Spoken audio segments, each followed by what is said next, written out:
G20 and the BRICS have continued to ignore Nigeria's advances to join them. The G20, or Group of 20, is an international forum for governments and central bank governors from 19 countries and European Union.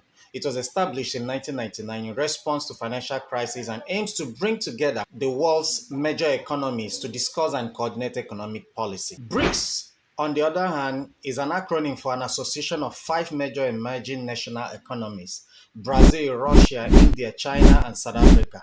Initially, the group was known as BRIC, before the inclusion of South Africa in 2010. The BRICS nations are distinguished by their significant influence on regional and global affairs, substantial populations, and rapidly growing economies. Some former envoys have said that the G20 and BRICS Plus have continued to ignore Nigeria because of the country's increasingly weak economy. South Africa, with about 62.4 million population and a gross domestic product of $373.23 billion, according to data by the International Monetary Fund, IMF, is a member of these BRICS and the G20.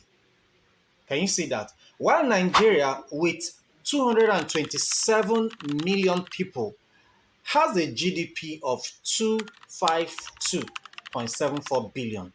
Can you see why Nigeria is not in any of these world economies, world forum, where things are made easier for their people?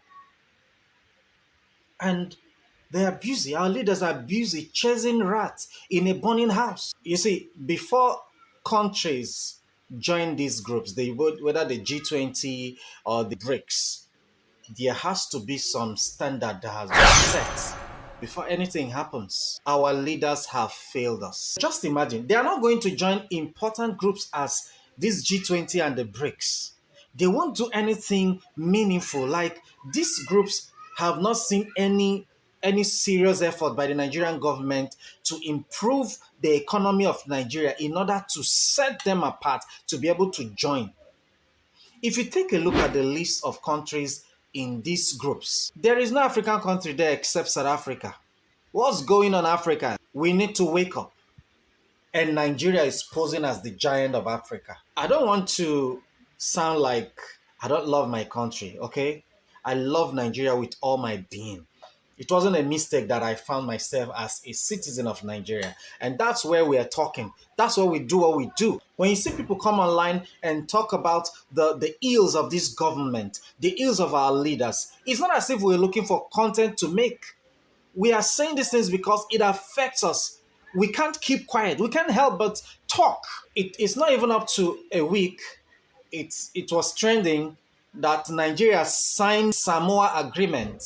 And in that agreement contains a clause about human rights. And some people in certain quarters have interpreted it to be that as Nigeria has signed it, we have accepted that we're going to pass into law or legalize the LGBTQ. The only thing that lures our leaders is when they hear money.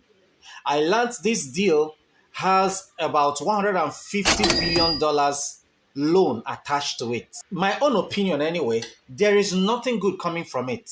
Anybody who says, no, that section has nothing to do with LGBTQ is lying. That's my opinion also. Look at BRICS. Look at G20.